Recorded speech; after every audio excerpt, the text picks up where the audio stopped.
Hey guys, நான் Priya and welcome back to you and I.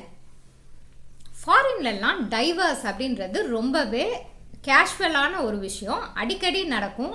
ஒருத்தவங்களே நிறைய time divorce பண்ணி நிறைய மேரேஜ்லாம் பண்ணுவாங்க.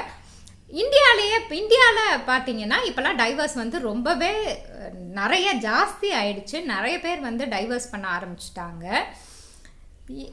இந்த மாதிரி டைவர்ஸ் பண்ணுறதுல ஒரு வருஷம் லைஃப்பை லீட் பண்ணியிருப்பாங்க, அதுக்கப்புறம் பிடிக்காம போயிருக்கும், டைவர்ஸ் பண்ணுவாங்க. இல்லை இன்னும் ரொம்ப லீஸ்ட் கேஸ் பார்த்தீங்கன்னா ஒரு 1 month 2 months 3 months ஏதோ ஒரு ரீசன்னால பிடிக்கல, இல்லை ஏதோ ஒன்றுனால டைவர்ஸ் வாங்குறவங்களும் இருந்திருக்காங்க.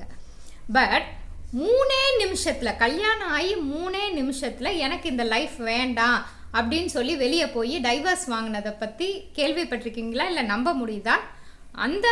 அப்படி ஒரு டைவர்ஸ் வாங்கின விஷயத்தை பற்றி தான் இன்னைக்கு வீடியோவில் நம்ம பார்க்க போகிறோம். குவைத்தில் தான் வந்து இப்படி ஒரு சம்பவம் நடந்திருக்கு.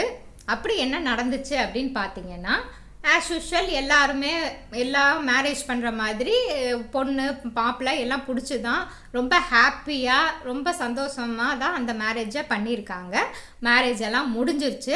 மேரேஜ் முடிஞ்சு வீட்டுக்கு கிளம்பலாம் அப்படின்னு சொல்லி கிளம்புற நேரத்தில் என்ன ஆகுதுன்னா, இந்த மணப்பெண் இருக்காங்க இல்லையா, அவங்களுக்கு வந்து கால் தடுக்கி கீழே விழுந்துடுறாங்க. கால் தடுக்குது, விழுந்துடுறாங்க. அதை பார்த்த மணமகன் இமீடியட்டாக என்ன சொல்கிறாருன்னு பார்த்தீங்கன்னா, பார்த்து நடக்க தெரியாதா முட்டாள் அப்படின்னு சொல்லி திட்டிருக்காரு.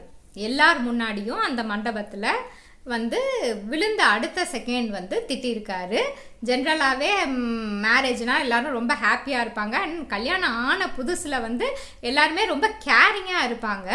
இவர் வந்து அந்த செகண்ட்லேயே அப்பயே வந்து திட்டிருக்காரு. இதை கேட்டோன்னே ரொம்பவே அதிர்ச்சி அடைஞ்சிட்டாங்க. அந்த மணப்பெண் ரொம்ப வெக்ஸ் ஆயிட்டாங்க. என்னடா இப்படி ஒரு சின்ன விஷயம் ஒரு இது பண்ணதுக்கே இப்படி வந்து திட்டுறாரு, எல்லார் முன்னாடியும் அப்படி திட்டுறாரு, இவர் கூட நம்ம லைஃப் லாங் எப்படி வந்து போக முடியும் அப்படின்னு சொல்லி அங்கேயே அவங்க டிசைட் பண்ணி எனக்கு இந்த கல்யாணம் வேண்டாம் அப்படின்னு சொல்லிட்டு போயிடுறாங்க. கோர்ட்டில் கேஸும் கொடுத்துட்றாங்க. கோர்ட்டில் டைவர்ஸ் கேஸ் நடக்குது. கோர்ட்டில் வந்து இவங்க நடந்த விஷயத்தெல்லாம் சொல்லி இதனால் எனக்கு இந்த கல்யாணம் வேண்டாம், எனக்கு பிடிக்கல அப்படின்னு சொல்லியிருக்காங்க.